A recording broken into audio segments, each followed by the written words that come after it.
Hi అండి, అందరికీ నమస్కారం. Welcome to my channel. ఇప్పుడే అందిన వార్త అండి. ఉద్యోగులకు 3 శుభవార్తలు చెప్పిన ప్రభుత్వం అండి. సంచలన ఆదేశాలు జారీ. ఈ మేరకు పూర్తి వివరాలు అయితే ఈ వీడియోలో తెలుసుకుందాం. వీడియోని ఎక్కడే కానీ స్కిప్ చేయకుండా ఎండ్ వరకు చూడండి. అప్పుడే పూర్తి ఇన్ఫర్మేషన్ అర్థమవుతుంది. అలాగే వీడియోకి ఒక లైక్ చేయండి ఫ్రెండ్స్. ఇక విషయానికి వచ్చినట్లయితే మూడోసారి అధికారంలోకి వచ్చిన కేంద్రంలో మూడోసారి అధికారంలోకి వచ్చిన మోడీ ప్రభుత్వాన్ని ఏర్పాటు చేసిన ఎన్డీఏ ప్రభుత్వం అండి. సో ఉద్యోగులు అయితే ఈ ప్రభుత్వం మీద కోటి ఆశలతో ఎదురు చూస్తున్నారండి. కోటి ఆశలు అయితే పెట్టుకుని ఉన్నారు. ఈసారి కేంద్రం ప్రవేశపెట్టనున్న పూర్తి స్థాయి వార్షిక బడ్జెట్లో అయితే నిర్మలా సీతారామన్ గారి ప్రకటన కోసం అయితే ఎదురు చూస్తున్నారు. ఈ క్రమంలో కొత్త ప్రభుత్వం ఏర్పడిన తర్వాత ఆర్థిక మంత్రి నిర్మలా సీతారామన్ గారు నెలాఖరు 2024-25 కోసం కేంద్ర బడ్జెట్ని సమర్పించనున్నారండి.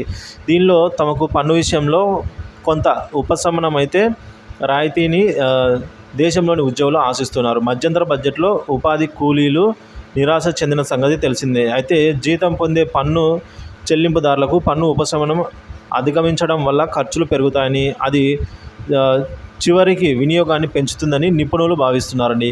కొత్త పన్ను విధానంలో చెల్లింపుదారులకు స్టాండర్డ్ డిడక్షన్ పరిమితిని పెంచే అవకాశాలను అయితే ఆర్థిక మంత్రిత్వ శాఖ అన్వేషిస్తున్నట్లు బడ్జెట్ ముందు కొన్ని వార్తా నివేదికలు అయితే చెప్తున్నాయండి. అయితే ఈ పాత పన్ను విధానంలో ఈ విషయంలో మార్పులు ఉంటాయని ఆశ లేదు. ఇది ఉద్యోగుల వాస్తవ వ్యయానికి సంబంధించిన రుజువును అందించకుండా వారి పన్ను పరిధిలోకి వచ్చే ఆదాయాన్ని నుంచి అయితే తీసివేయవచ్చు అని చెప్తున్నారు. సో మరి వ్యక్తిగత పన్ను చెల్లింపుదారులకు ఉపశమనం కలిగించడానికి ప్రభుత్వం ఎన్ని పన్ను స్లాబ్లను క్రమబద్ధీకరించవచ్చు అని మీడియా నివేదికలు వెల్లడిస్తున్నాయండి. అలాగే పన్ను తగ్గించవచ్చు అని తెలుస్తోంది.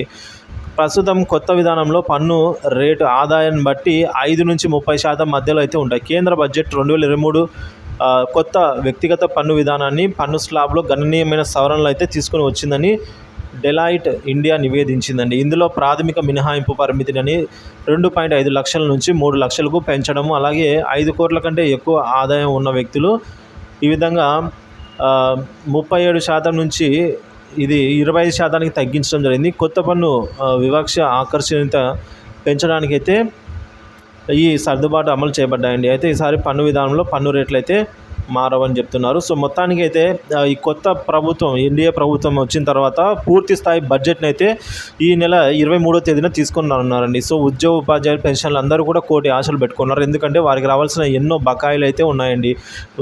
అంటే ఇప్పుడు మనకి కోవిడ్ సమయంలో 18 నెలలకు సంబంధించిన డిఆర్ అరియర్స్ అయితే రావాల్సింది. ఒక్కొక్క వ్యక్తి వారి బేసిక్ పేని బట్టి వారికి అయితే 1 లక్ష నుంచి 2-3 లక్షల వరకు కూడా రావాల్సి అయితే ఉందండి.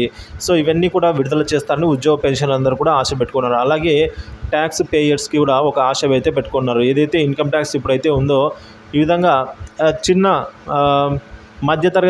మధ్యంతర బడ్జెట్లో ఈ విధంగా చిన్న బడ్జెట్ ఉన్న వారికి అయితే ఈ పన్నులో కొద్దిగా రాయితీని కల్పించినట్లయితే సో వారందరికీ కూడా యూస్ అవుతుందని అయితే చెప్తున్నారు ఫ్రెండ్స్.